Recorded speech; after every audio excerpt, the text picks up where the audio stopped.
fazer a nossa revisão.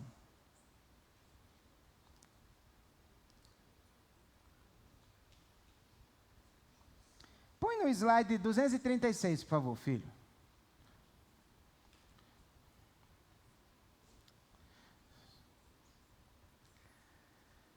Então, nós estamos desenvolvendo o capítulo 7, né? E vimos no capítulo 7 que Paulo está continuando, mostrando esses benefícios maravilhosos da justificação pela fé e falando da liberdade que nós temos na lei. Só relembrando para você, a liberdade que nós temos da lei em Cristo. E aí o que é que ele falou? Ele começa fazendo analogia com o casamento, né? E qual é a analogia que ele faz? Assim como o casamento é válido até que haja morte de um dos cônjuges, mas quando um desses cônjuges morre, você está livre da lei do casamento. Houve uma morte que nos divorciou da lei, ou seja, nos divorciou das exigências da antiga aliança. Essa morte foi a nossa morte em Cristo. Pela fé nós morremos com Ele. E aí foi como se a gente tivesse um casamento com a lei, mas a partir do momento que houve a morte, estávamos livres para casar com outra pessoa. E aí nós casamos com Jesus. Nós saímos da antiga aliança e passamos para a nova aliança. E aí, dando continuidade, continuando o capítulo 7, Paulo sente a necessidade de dar alguma explicação a mais sobre essa questão da lei. Por quê? Porque as coisas que ele vinha dizendo até aquele momento sobre a lei, foram coisas que poderia fazer a pessoa entender que a lei em si mesmo era ruim, que a lei era do mal. Por quê? Porque olha só coisas que ele disse sobre a lei. Por exemplo, ele disse que sem a lei o pecado perde a sua força. Ele disse isso. Ele disse que a lei é que dá ao mundo o conhecimento do pecado. Ele disse que a lei desperta desejos pecaminosos na gente. Ou seja, você olha o que é proibido, tem mais vontade ainda de fazer, né? E aí ele disse tanta coisa sobre a lei que alguém poderia pensar, nossa, a lei é do mal, a lei é ruim, a lei e o pecado são da mesma natureza. E aí ele percebe, desenvolvendo o seu texto em Romanos, que ele precisa explicar melhor isso. E Romanos 7, a partir do versículo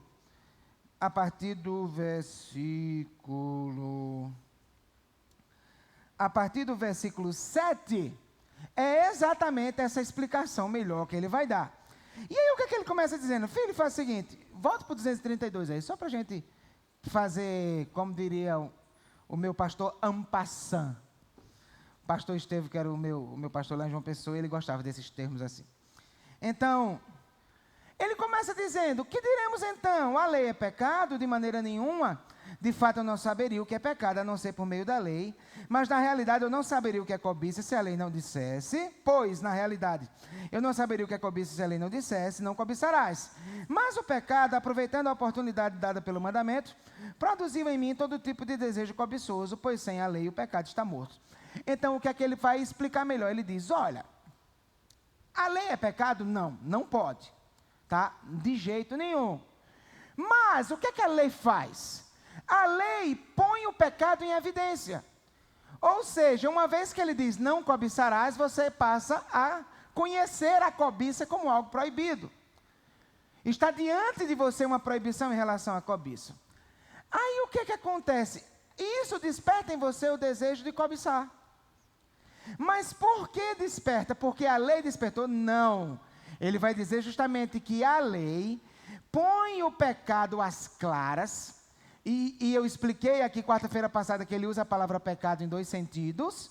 Ele usa a palavra pecado no sentido de um pecado específico, como a cobiça, que é o que ele cita, e usa a palavra pecado também no sentido daquela força que quer levar você a cometer os pecados, aquela força que está dentro de nós.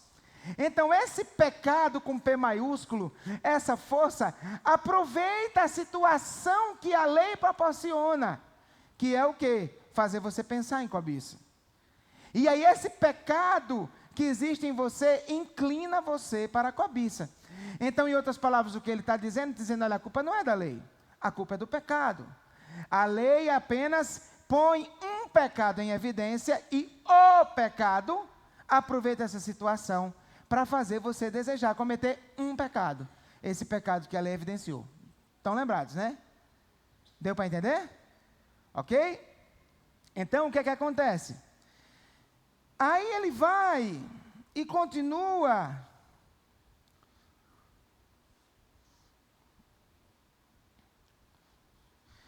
Pula lá para o 236 agora, filho. Aí ele continua dizendo assim, antes eu vivia sem a lei, mas quando o mandamento veio, o pecado reviveu e eu morri. Descobri que o próprio mandamento destinado a produzir vida, na verdade, produziu morte, pois o pecado, aproveitando a oportunidade dada pelo mandamento, enganou-me por meio do mandamento, me matou. Primeira coisa que ele fez nos versos anteriores, qual foi? Ele explicou melhor essa questão da lei despertar desejos pecaminosos. Não é a lei que desperta, é o pecado que aproveita a situação que a lei cria para despertar o desejo. Agora ele vai trabalhar uma segunda questão, que ele tinha falado que a lei produz a morte. Mas na verdade é a lei que mata, a lei produz morte em que sentido? A lei mostra para você, mais uma vez, o que é o pecado. O seu pecado leva você a pecar e por isso você morre. Então é como se ele estivesse excusando a lei. Ele está dizendo, olha, a lei coloca o pecado em evidência, mas o desejo é culpa do seu pecado, tá? A lei cria a situação em que mostra o pecado como algo que mata, mas é o seu pecado que leva você à morte, tá? É isso que ele está trabalhando. E aí a gente questionou, quem era esse eu que Paulo estava falando aqui? E nós vimos que o mais razoável era entender que Paulo aqui está se identificando com a humanidade em geral em Adão. Você lembra que o final do capítulo 5, ele faz aquele paralelo de Cristo, de Adão e Cristo, e quando eu falei sobre isso, eu disse que aquilo era o pano de fundo teológico do que ele ia continuar dizendo mais na frente. Então, esse eu que ele está falando aqui, qual é? É o homem em geral em Adão, e do qual ele também fazia parte, porque ele também é um ser humano. Então, o eu termina sendo Paulo, quando estava em Adão, ok? E aí, qual é essa experiência do homem em Adão? Quando, antes de Deus ter dado a lei para Adão, e aí alguém poderia dizer, mas pastor, e Deus não deu a lei, não foi para Moisés?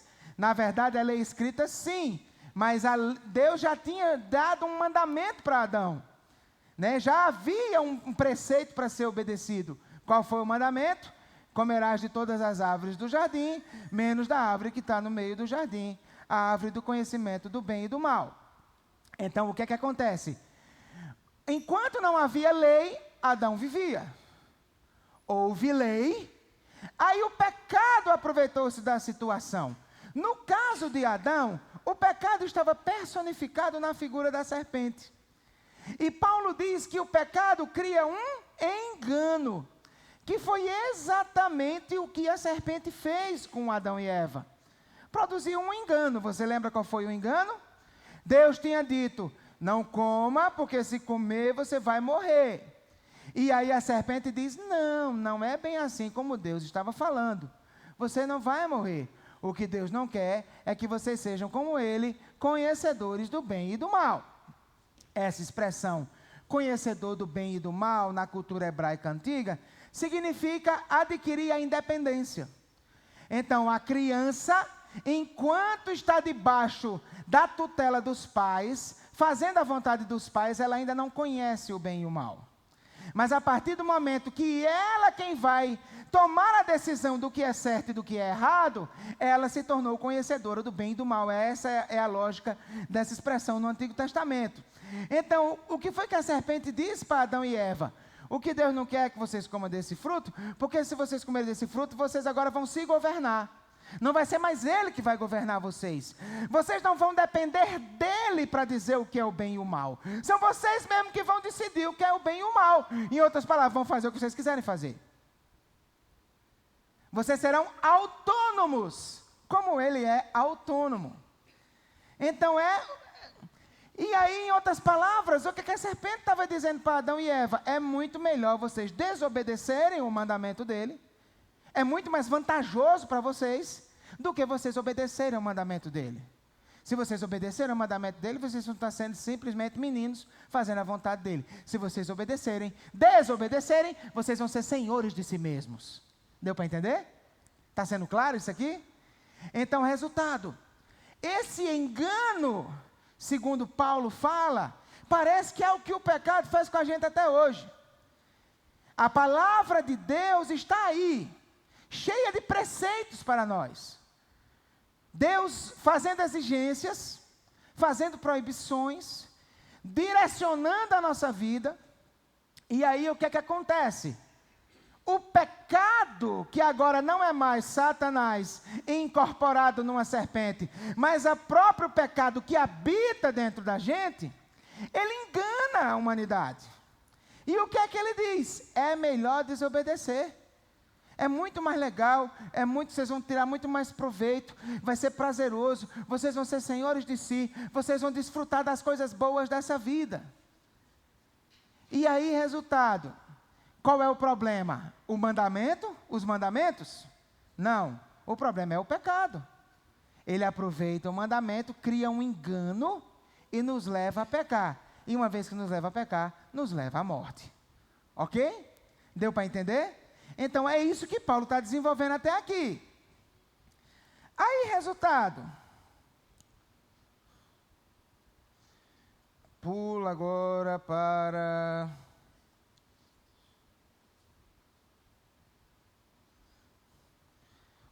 o slide 243.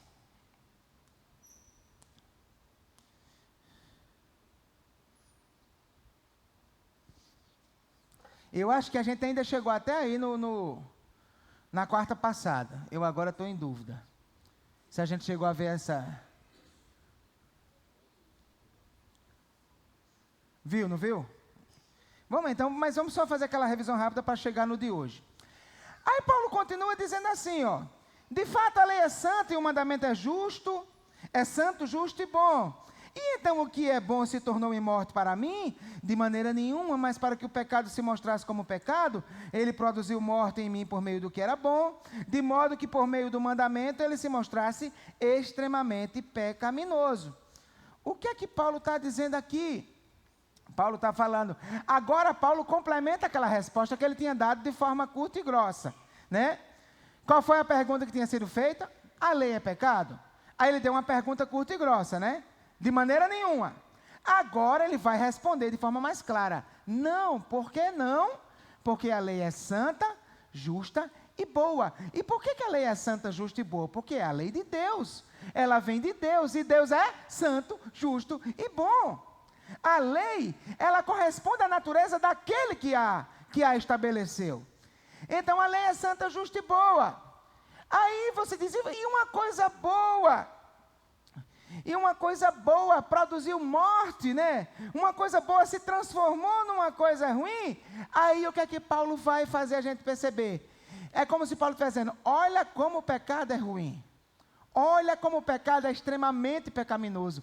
Olha como o pecado é mau. Ele conseguiu pegar uma coisa boa e tornar na sua vida algo que lhe levou à morte. Essa é a essência do que ele está falando. Então, resultado, a lei foi produzida ela foi criada para produzir vida. O pecado, nos inclinando para transgredi-la, utilizou a mesma lei que foi criada para produzir vida, para produzir morte. Então, em outras palavras, Paulo está dizendo, olha aqui como o pecado é ceboso. Olha como ele é realmente do mal. Aí agora, chega a parte que a gente com certeza não viu quarta-feira passada. Tá? Sabemos que a lei é espiritual. Eu, contudo, não o sou, pois fui vendido como escravo ao pecado. Não entendo o que faço, pois não faço o que desejo, mas o que odeio. E se faço o que não desejo, admito que a lei é boa. Nesse caso, não sou mais eu quem o faz, mas o pecado que habita em mim. Sei que nada de bom habita em mim, isto é, em minha carne. Porque tenho o desejo de fazer o que é bom, mas não consigo realizá-lo.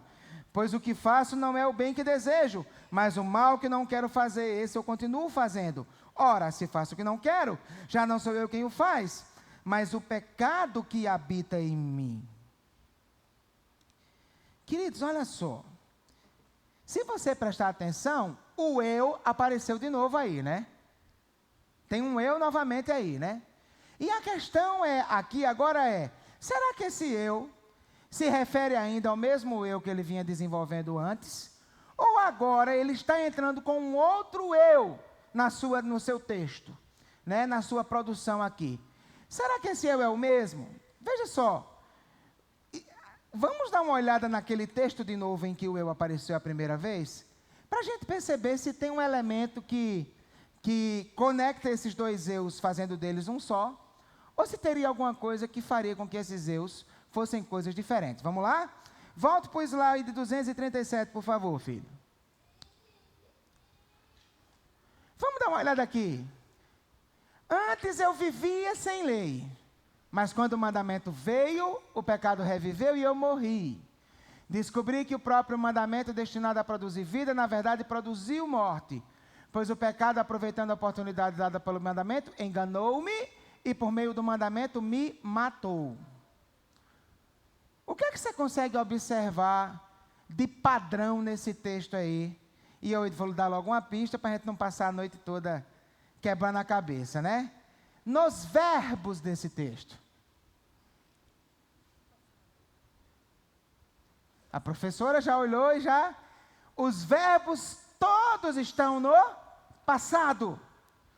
E o interessante é que faz muito sentido, porque ele começa a sentença com a expressão antes. Ok? Então, os verbos vivia, veio, reviveu, morri, descobri, produziu, enganou-me, matou. Todos os verbos estão no passado.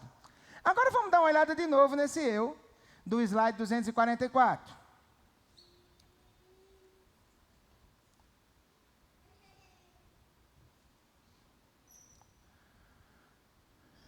Eu, contudo, não o sou, pois fui, no passado, tá? Vendido como escravo ao pecado. Não entendo o que faço, pois não faço o que desejo, mas o que odeio. Se faço o que não desejo, admito. Ok? Cadê? Nesse caso já não sou eu quem o faz, mas o pecado que habita. Porque eu tenho o desejo de fazer o que é bom, mas não consigo, pois o que faço não é o bem que desejo, mas o mal que não quero, esse eu continuo fazendo. Se faço, quero, sou eu quem o faz, mas o pecado que habita. Os verbos estão à exceção de todos estão no presente. Então, logo de cara, a gente percebe que Paulo está se referindo aí a dois eus, tá? Um eu no passado e um eu no presente. Então, o eu no passado nós já vimos, Paulo identificado com o homem em Adão. Ou seja, o eu que ele mesmo também era um dia.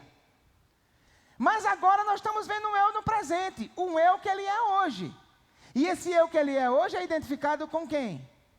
Com a humanidade em Cristo.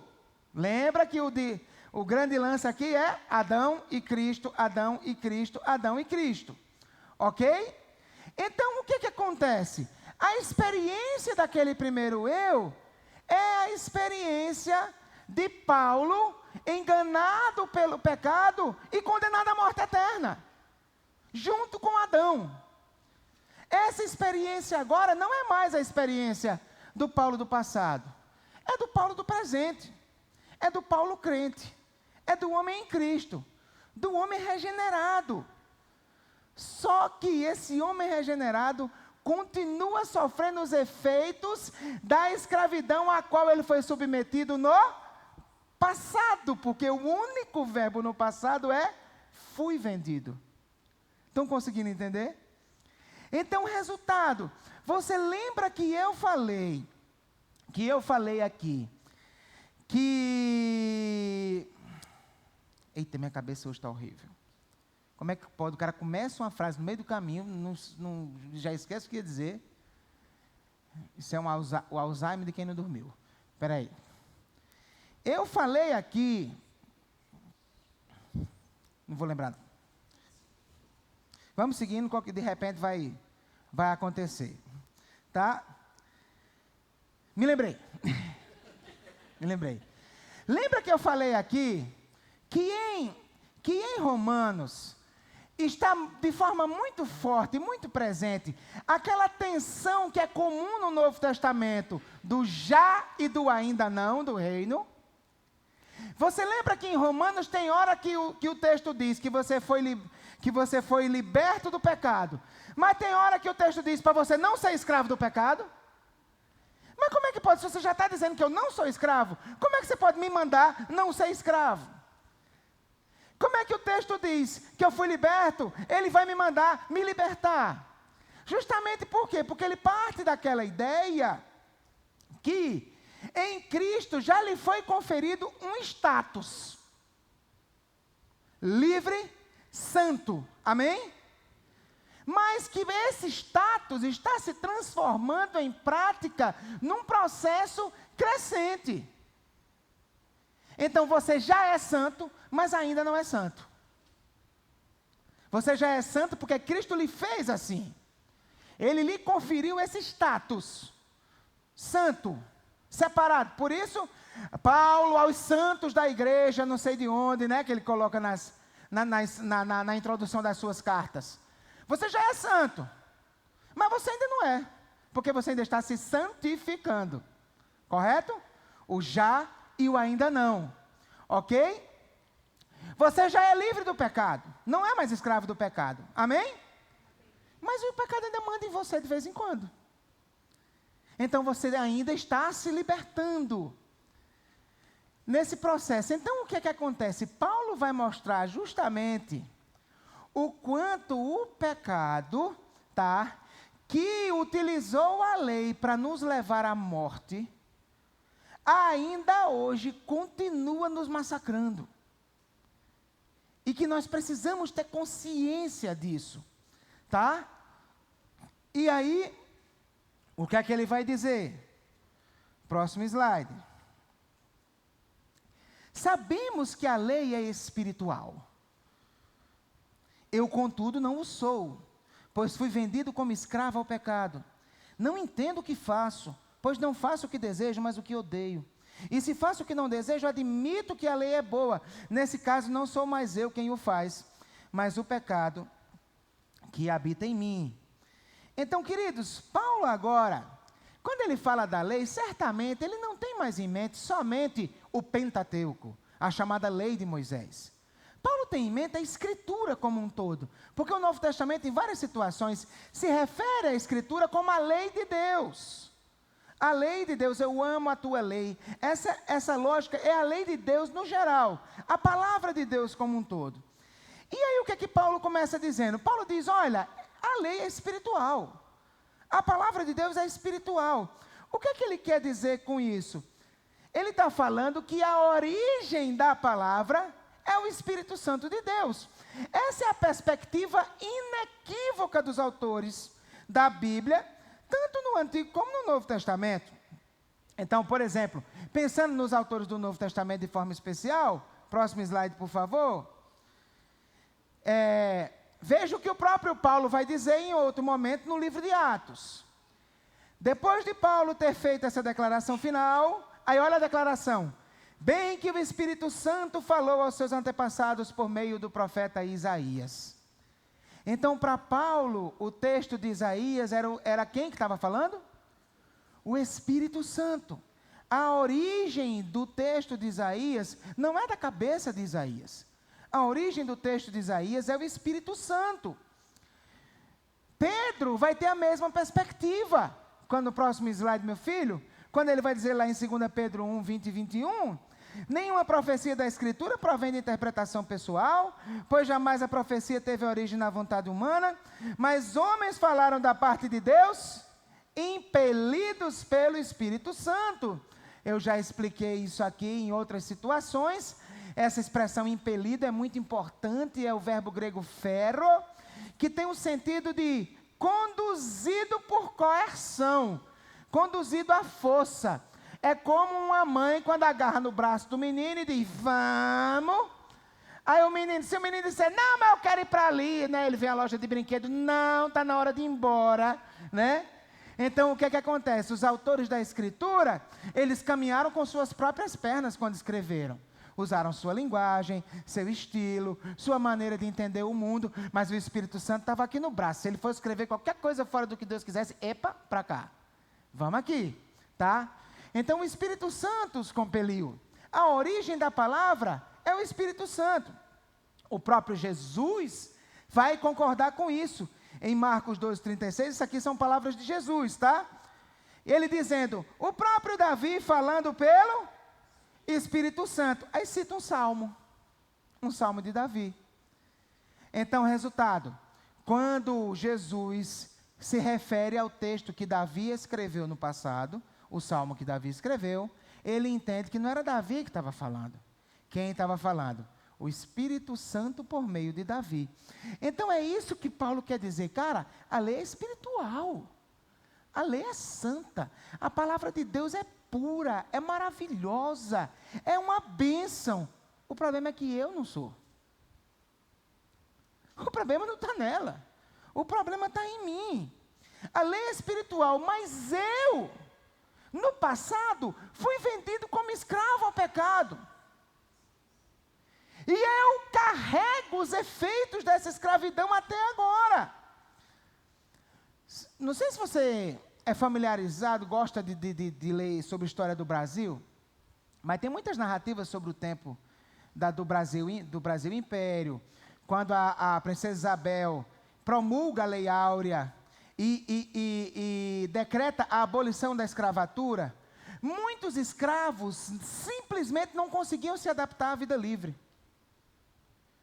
Evidentemente, havia também fatores sociais, não tinha emprego para absorver essa quantidade de força de trabalho. Mas muitos não conseguiam aprender a ser livres. E eles voltavam lá para o senhor de engenho e pediam, deixa eu continuar como seu escravo. Isso aconteceu muito no tempo da abolição da escravatura. Então, o que acontece? Parece que acontece algo meio semelhante com a gente. Nós éramos escravos do pecado. Cristo na cruz assinou nossa abolição, assinou nossa alforria, fomos alforriados na cruz, mas parece que a gente não sabe viver a vida livre, carregamos marcas ainda dessa escravidão, o pecado ainda está em nós. É como diz a minha mãe ela tem um ditado que ela diz o seguinte, ela diz, eu saí do mato, mas o mato não saiu de mim, que a minha mãe é do interior, né? Nascida no sítio e tal, ela diz muito isso, eu saí do mato, mas o mato não saiu de mim. Então a mesma coisa, você saiu do pecado, mas o pecado não saiu de você. E aí, resultado, mesmo livre em Cristo, mesmo vivendo as maravilhas de ter o Espírito Santo em você, vivendo, estudando a palavra, na igreja, mas ainda existe o pecado dentro de você. Aí você vive essa guerra que Paulo viveu. Você deseja fazer o bem, você não faz o que você deseja, mas o que você odeia.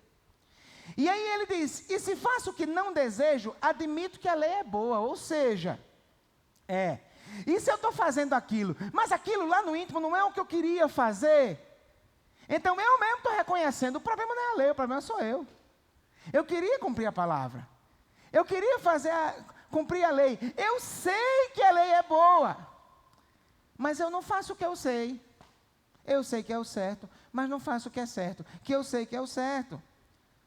Aí ele diz, nesse caso não sou mais eu quem o faz, mas o pecado que habita em mim. Cara, você precisa ter consciência disso. o pecado ainda habita em você. E se você não estiver lembrando disso o tempo todo, você corre o perigo de baixar a guarda. E daí a pouco, lá vem pecado. Lá vem pecado. Aí ele continua dizendo, né, e dramatizando ainda mais o seu discurso. Sei que nada de bom habita em mim, isto é, em minha carne. Porque tenho o desejo de fazer o que é bom, mas não consigo realizá-lo. Pois o que faço não é o bem que desejo, mas o mal que não quero fazer, esse eu continuo fazendo. Ora, se faço o que não quero, já não sou eu quem o faz, mas o pecado que habita em mim. Então, você já é santo, mas ainda está nessa luta para se santificar. E muitas vezes você quer fazer o que é certo, mas o pecado que está em você, muitas vezes ele lhe domina. E quando você menos espera, está lá fazendo o que é errado. Aí está envergonhado diante de Deus, envergonhado diante das pessoas. E aí vive aquele processo todo. E aí você tem dois caminhos: ou você se arrepende, confessa o pecado e deixa, pede ajuda a alguém, algo desse tipo, ou então você vai adotar o caminho que muitos adotam, o caminho da mentira. Aí você vai fingir para a família, fingir para a igreja. E esse processo é massacrante. Destrói você, se você tem o Espírito. Porque esse processo contraria aquilo que é o projeto de Deus para a sua vida. E massacra, acaba com você. Esse drama, queridos, me lembra muito um episódio na vida de Jesus, tá? Não sei se você se lembra o contexto. Próximo slide, por favor, filho. Não sei se você lembra o contexto em que Jesus disse essas palavras aí. Vigiem e orem para que não caiam em tentação. O espírito está pronto, mas a carne é fraca. Você lembra qual foi o contexto em que Jesus disse isso? Vou lembrar para você, tá? Jesus já estava a caminho do Getsemane, tá? Já tinha comido a última ceia, aquele negócio todo, já estava a caminho do Getsemane. E o caminho era ensinando, né? Jesus nunca chamava o pessoal, vamos andar, e ficava todo mundo calado, não, era ensinando. E aí Jesus disse uma coisa, Jesus disse a eles, olha, eu vou dizer uma coisa para vocês, todos vocês me abandonarão, porque está escrito, ferirei o pastor e as ovelhas serão dispersas. Ou seja, Jesus disse, e ainda disse que a Escritura dizia, só que aí, mesmo assim, a galera diz, não, de jeito nenhum, nós não vamos te abandonar, não. Aí Pedro vai e diz aquela palavra, né, Pedinho, velho Pedinho, né? Não conseguia se controlar, era o primeiro a falar. Aí Pedrinho vai e diz, mesmo que todos esses te abandonem, eu jamais te abandonarei. Aí Jesus diz aquela famosa palavra para ele, né? Pedrinho, presta atenção. Antes que o galo cante a segunda vez, você vai ter me negado 3 vezes. Aí o que é que Pedrinho diz? Nem que eu tenha que morrer por ti, eu jamais te negarei. E o texto diz que todo mundo disse a mesma coisa. Ninguém ia abandonar. Estamos fechados contigo, mestre. Nós aqui, dedinho, juramento de dedinho. Está entendendo? Então, não vamos te negar de jeito nenhum. Não vamos te abandonar de jeito nenhum. Você está doido? A gente vai até o fim. Aí Jesus, beleza. Aí chega no Getsemane. Aí o que é que ele diz a galera? Pede a eles para vigiar, para orar, que ele também iria orar. E ele sai, Pai, se possível, passe de mim esse cálice. Ele ia enfrentar uma coisa muito difícil até para ele no estado de encarnação, onde ele se encontrava. E aí, resultado, quando ele volta, o que é que a galera estava fazendo? Dormindo.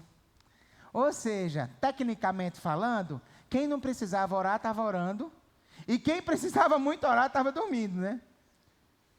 Aí Jesus vai e diz essas palavras, vigiem e orem para que não caiam em tentação. O espírito está pronto, mas a carne é fraca. O que é que ele quer dizer com isso? A palavra espírito, no Novo Testamento, ela tem vários sentidos. É usada com várias aplicações. Ela pode ser usada para se referir ao Espírito Santo, pode ser usada para se referir ao espírito do homem, né, o elemento não material do seu ser. Mas ela também pode ser usada no sentido de uma inclinação interior, ou seja, uma intenção. Uma pessoa que quer arrumar confusão, a Bíblia diz que tem um espírito de contenda. Que tem espírito de contenda, né? A pessoa que quer ficar em paz, a Bíblia diz que tem espírito de mansidão, né? Tem vários textos bíblicos que trabalham nessa direção. Então a palavra espírito também tem esse sentido, da sua inclinação, do seu desejo, daquilo que você quer fazer. E é nesse sentido que Jesus está aplicando aqui, tá? Quando ele diz o espírito está pronto, na verdade o que ele está dizendo é: vocês querem fazer o que é certo. Vocês estão querendo a coisa certa, mas a carne de vocês não tem a força suficiente para fazer. Então o que é que vocês têm que fazer? Vocês têm que orar. Porque se vocês não pedirem para aquele que pode dar força, está entendendo? Vocês não vão fazer, porque vocês em si mesmos não têm a força, né? Em outras palavras, Jesus deixa muito claro para todos nós que não somos He-Man. Só o povo velho vai saber disso, né? Galera nova não faz ideia do que é que eu estou falando. Também, né, esse era um desenho que eu assistia quando eu era criança, tá? Era um sujeito lá que levantava uma espada e dizia: pelos poderes de Grayskull. E aí descia um raio do céu e ele era transformado do pobre e humilde príncipe Adam no todo-poderoso He-Man, o homem mais poderoso do universo. E aí o que é que acontecia? Quando depois que descia esse raio assim, aí ele pegava essa espada, colocava assim, segurando com a outra mão e dizia: eu tenho a força, né? Então o que Jesus está dizendo aqui é justamente: você não tem a força, por isso precisa orar. E aí o que é que aconteceu em seguida? Jesus foi orar de novo, voltou, eles estavam dormindo de novo. Foi ainda mais uma vez, voltou, eles estavam dormindo de novo. O que é que aconteceu logo em seguida? Chega Judas com os soldados do sacerdote, e aí o texto encerra dizendo: e todos o abandonaram. Exatamente como ele disse que ia acontecer. Jesus disse: vocês vão me abandonar. Eles dizem: nós não vamos te abandonar. Eles queriam o que era certo, mas não tinham a força suficiente para fazer. Ao invés de orar para Deus fortalecer, foram dormir. Resultado, abandonaram. É isso que Paulo está dizendo. Você não tem força. Você quer fazer o bem, mas no final você termina fazendo o mal. Aí, continuando nos versos 21 e 23, ele vai e diz assim: assim, encontro esta lei que atua em mim. Quando quero fazer o bem, o mal está junto a mim. Pois no íntimo do meu ser tenho prazer na lei de Deus, mas vejo outra lei atuando nos membros do meu corpo, guerreando contra a lei da minha mente, tornando-me prisioneiro da lei do pecado, que atua em meus membros. Olha o que Paulo está dizendo. Paulo agora vai utilizar a palavra lei também em dois sentidos. Do jeito que lá em cima ele utilizou a palavra pecado em dois sentidos, ele vai utilizar a palavra lei em dois sentidos. Aqui, quando ele fala da lei de Deus, ele está se referindo à vontade de Deus expressa na sua palavra. Mas ele fala que existe outra lei atuando dentro dele. E aí o que é que ele quer dizer utilizando a palavra lei? Ele aqui está partindo do princípio mais geral do que é uma lei. O que é uma lei? É uma força que tem domínio sobre você. Não é isso? A qual você tem que se submeter. Então o resultado, ele diz: olha, dentro de mim existe uma guerra entre duas forças. A lei de Deus, que no meu íntimo eu quero cumprir, eu quero fazer, mas a lei do pecado, que atua no meu corpo. É como se ele dissesse assim: olha, o meu amor pelo Senhor, o meu amor pela sua palavra quer me levar para lá, mas daqui a pouco o meu corpo vai para lá e eu não consigo controlar. Porque existe uma outra lei, um conflito dentro de mim. Eu quero obedecer à lei de Deus, mas muitas vezes eu sou controlado pela lei do pecado. Aí nesse momento ele vai e dá um grito de socorro. Próximo slide, por favor, meu filho, não quebra o meu clima. Miserável homem que eu sou. Quem me libertará do corpo sujeito a esta morte? Então ele chega numa hora, porque ele sabe, né, que esse corpo no qual ele está vivendo, esse corpo que é ele, sob o efeito dessa lei do pecado, está o conduzindo num caminho de degradação, e o resultado disso vai ser a morte. Ele vai morrer. Ele vai experimentar isso.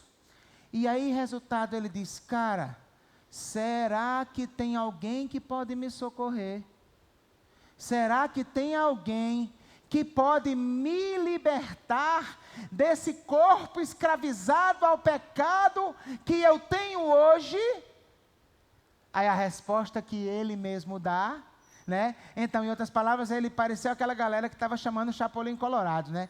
Então ele disse: e agora, quem poderá me defender? Né? E aí ele mesmo responde: graças a Deus por Cristo Jesus nosso Senhor. Ele é o meu Chapolin, né?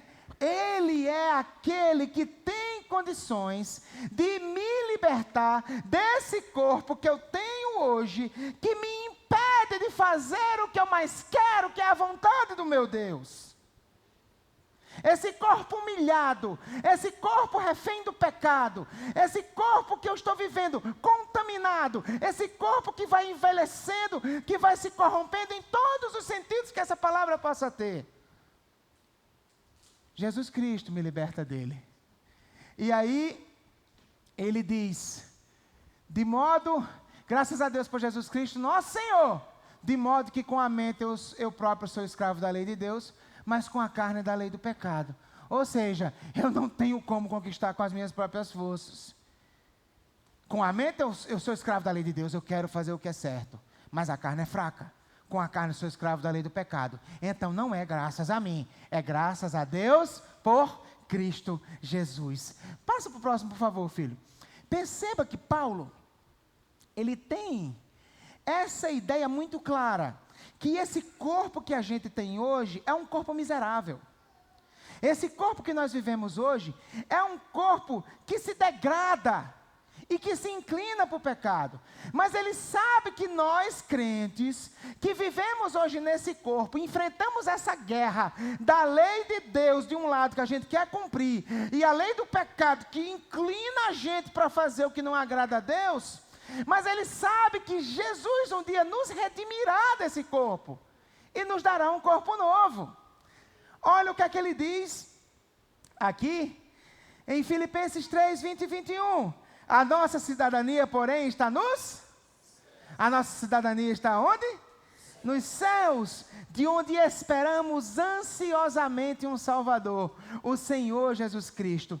Pelo poder que o capacita a colocar todas as coisas debaixo do seu domínio, Ele transformará os nossos corpos humilhados para serem semelhantes ao seu corpo glorioso. Aleluia! Então, nós vivemos hoje num corpo sujeito à morte. Um corpo que se degrada. Um corpo que envelhece, se corrompe e morre. Esse corpo tem a lei do pecado atuando nele. Essa lei está em guerra com a lei de Deus. Essa lei nos leva à vergonha, muitas vezes, pelo pecado que nós, mesmo sendo crentes, cometemos. Mas um dia, esse corpo não será mais o nosso corpo. O Senhor Jesus vai voltar, uma trombeta vai tocar, Ele vai descer do céu, e Ele vai pegar esse corpo, e fazê-lo experimentar uma transformação, e nós teremos agora, a partir dali, um novo corpo, e esse corpo não é mais um corpo sujeito à morte. É um corpo que vive para sempre, e melhor ainda, acabou a bateria, acabou. E melhor ainda, não é um corpo sujeito ao pecado, é um corpo glorificado, que não em nenhum momento, em nenhuma circunstância, jamais fará aquilo que não agrada a Deus. Isso, som.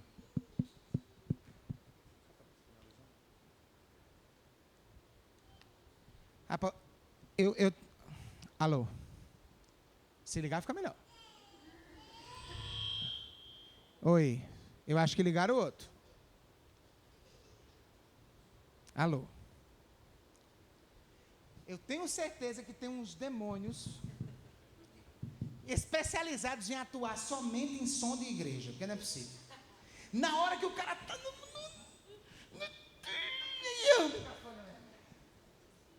inclusive, eu ouvi falar que tem uns demônios que atuam na Eletropaulo também, né? Que domingo faltou energia no meio da mensagem do culto das 9 e emendou. Rapaz, sei não, hein? Então, queridos, põe o último slide aí, por favor. Enquanto você estiver nesse corpo, você vai estar constantemente vivendo esse cabo de guerra aí. Com a mente, escravo da lei de Deus. Com a carne, da lei do pecado. Aí você quer fazer a vontade de Deus. Mas aí quando você menos espera, você está fazendo o que não devia fazer. E aí você vive nessa guerra. Mas um dia, essa guerra vai acabar. Porque Jesus vai lhe dar um corpo novo. E nesse corpo novo, o pecado não vai ter mais lugar. Que Deus nos abençoe. Aff. Vamos ficar em pé.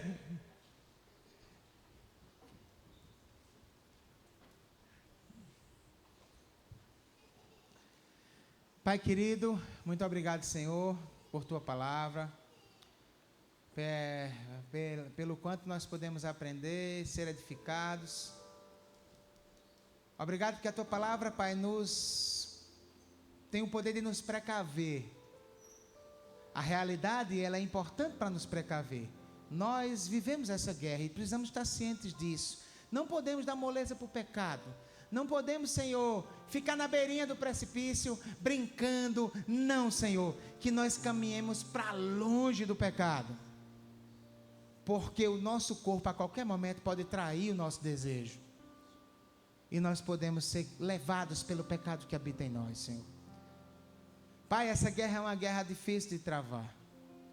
Essa guerra é uma guerra impossível de ser vencida por nossas próprias forças. Por isso que nós gritamos: quem nos livrará desse corpo que morre? Graças a Deus, por Cristo Jesus nosso Senhor. Obrigado, Senhor, porque em Cristo um dia seremos libertos desse corpo. E o pecado não terá mais lugar na nossa vida. Nós ansiamos por isso, Pai, e queremos viver assim, por toda a eternidade, te agradando, te glorificando, fazendo a tua vontade, celebrando as delícias da tua presença, Pai. Muito obrigado, Pai, pela carta de Paulo aos Romanos. Continua nos fazendo querer aprender e crescer na tua palavra. Que o amor de Deus, nosso Pai, a graça do nosso Senhor e Salvador Jesus, a comunhão, as consolações, as orientações e o poder do Espírito Santo de Deus esteja sobre vós e sobre todo o povo de Deus espalhado na face da terra, agora e para todo sempre. Amém. Deus abençoe, lhe dê uma ótima continuação de semana, derrame muita graça sobre você.